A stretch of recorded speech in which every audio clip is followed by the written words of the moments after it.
दोस्तों, पिछले कुछ सालों में हमारे देश में इंटरनेट का यूज़ काफ़ी बढ़ा है और हमारा देश काफ़ी हद तक डिजिटल हो रहा है, जिसकी वजह से साइबर अटैक्स का खतरा भी उतना ही बढ़ रहा है। तो अगर आप भी चाहते हैं कि आप किसी हैकर का शिकार ना हो, तो सब्सक्राइब कीजिए हमारा चैनल और बेल आइकन को प्रेस कीजिए, जिससे आपको हर मंडे साइबर सिक्योरिटी से जुड़ी हुई न्यूज़ मिलती रहेंगी। तो चलिए जानते हैं आज की मंडे साइबर सिक्योरिटी न्यूज़ में क्या है।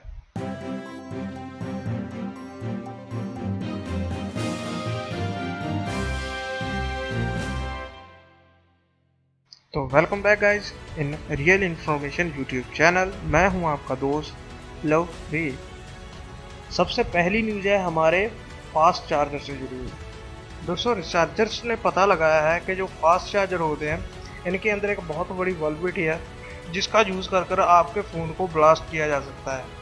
दोस्तों, टेंसेंट की सिक्योरिटी लैब के अंदर ये टेस्ट किया गया था, जिसमें 35 अलग अलग फास्ट चार्जर्स का यूज़ किया गया और उसमें से 18 चार्जर ऐसे निकले जो हैक हो गए। दोस्तों, इसे हैक करना बहुत ही आसान होता है। फास्ट चार्जर को आपको एक प्रोग्राम लिखना आना चाहिए जिसके अंदर हमें पावर डिलीवरी के कुछ इंस्ट्रक्शंस देने होते हैं।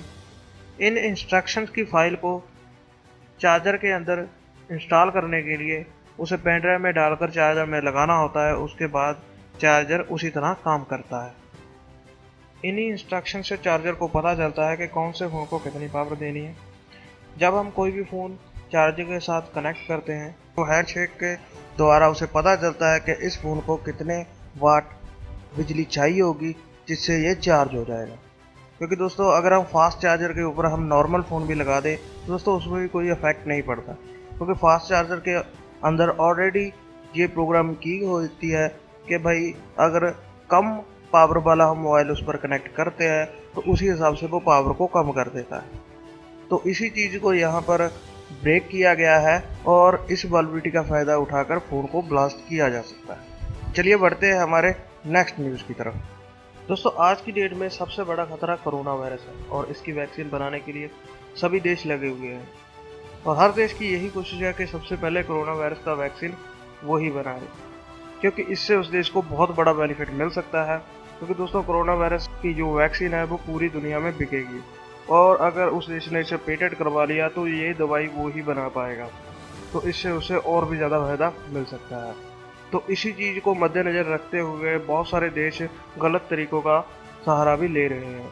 अगर बात करूँ चाइना और रशिया की, तो दोस्तों इनके हैकर्स आए दिन जो हमारे रिसर्च सर्वर्स होते हैं अलग अलग देशों के, उनके ऊपर अटैक करने की कोशिश कर रहे हैं। इसी के चलते अमेरिका के अंदर 2 हैकर ऐसे पकड़े गए हैं जो रिसर्च डाटा चुराने की कोशिश कर रहे थे अलग अलग देशों का, और कहा जा रहा है कि ये दोनों हैकर चाइना के लिए काम करते थे। तो अगली न्यूज़ आ रही है सोशल मीडिया की तरफ से। ट्विटर ने हाल ही अपनी पॉलिसी के अंदर कुछ चेंजेस किए हैं, जिसके अंदर उसने कुछ ऐसे अकाउंट्स को ब्लॉक किया है जिनके ऊपर अलग अलग कॉन्स्पिरेसी थ्योरीज चलाई जाती थी। क्योंकि दोस्तों, इन थ्योरी की मदद से बहुत सारे लोगों को अफेक्ट किया जाता है और किसी ना किसी को इल्यूमिनाटी बना दिया जाता है, या फिर किसी को शैतान का पुजारी। दोस्तों, ऐसी थ्योरीज पेश की जाती हैं जिससे लोग डर जाते हैं और इससे लोगों के अंदर भय का माहौल भी बन जाता है।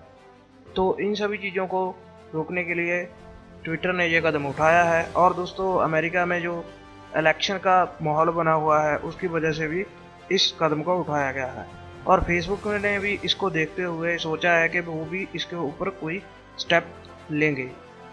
दोस्तों, अगली न्यूज़ है ईरान से। वहाँ के हैकर्स ने गलती से 40 GB डाटा, जो वीडियो डाटा था, वो ऑनलाइन कर दिया, जिसे कि IBM की एक्सपोर्ट्स के द्वारा डिटेक्ट किया गया था। दोस्तों, ये डाटा एक सर्वर पर अपलोड किया गया था जिसका नाम था ITG18। दोस्तों, IBM का कहना है इस 40 GB डाटा के अंदर बहुत अलग अलग तरह की उन्हें वीडियो मिली हैं, जिसके अंदर कुछ फिशिंग अटैक हैं, और दोस्तों साथ ही उनके हाथ में कुछ याहू अकाउंट्स लगे हैं जिसके अंदर उन्हें कई मोबाइल नंबर भी मिले हैं। तो दोस्तों, देखा जाता है कि आगे क्या होता है। अगर कोई अपडेट दी जाएगी तो मैं आपको ज़रूर बताऊंगा। तो चलिए बढ़ते हैं हमारी नेक्स्ट न्यूज़ की तरफ। ये न्यूज़ आ रही है चाइना से। दोस्तों, इस न्यूज़ को ध्यान से सुनिए, क्योंकि दोस्तों ये आपकी सिक्योरिटी से रिलेटेड है। हांगकांग और इंडिया के अंदर तनाव बढ़ाने के लिए चाइनीज़ हैकर बहुत अलग अलग तरह के हथकंडे अपना रहे हैं और मालवेयरवाइट्स नाम की कंपनी ने इस चीज़ को पुख्ता किया है। दोस्तों ये बहुत बड़ी इंटरनेट सिक्योरिटी कंपनी है जो हर तरह के साइबर क्राइम के ऊपर नज़र रखती है। इन्होंने कहा है कि चाइना ने एक एमजी बॉट नाम का मालवेयर डेवलप किया है जिसका यूज़ वो लोगों को ट्रेस करने के लिए कर सकते हैं। हांगकांग के अंदर बहुत सारे लोगों को इसकी मदद से ट्रेस किया जा रहा है और इंडिया के अंदर भी कुछ लोग इसका शिकार हुए हैं। तो दोस्तों आपको चौकन्ने रहना है। आपको इस मालवेयर से बचने के लिए कुछ स्टेप्स को फॉलो करना होगा जो मैं आपको बताने वाला हूँ। सबसे पहले आपने देखना है कि आपको अगर कोई मेल आती है तो उसके अंदर कोई भी सिक्योरिटी चेकिंग के लिए कोई फाइल तो नहीं दी गई है, क्योंकि दोस्तों मालवेयरवाइट ने बताया है कि बहुत सारे लोगों को gov.in से मेल आई है। ये दोस्तों किसी भी डोमेन का स्टैंडिंग होता है जिसका यूज़ कर हम उस पर डोमेन रजिस्टर करवाते हैं।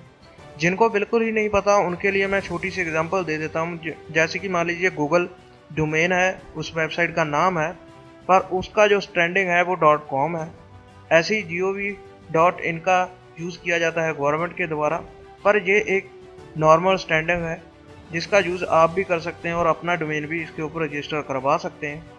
तो इसी चीज़ का फ़ायदा चाइनीज़ हैकर ने उठाया है और इस पर काफ़ी ज़्यादा ईमेल्स रजिस्टर किए हैं और जिसके अंदर आपको कुछ अटैचमेंट्स भेजे जाते हैं आपकी सिक्योरिटी चेक करने के लिए।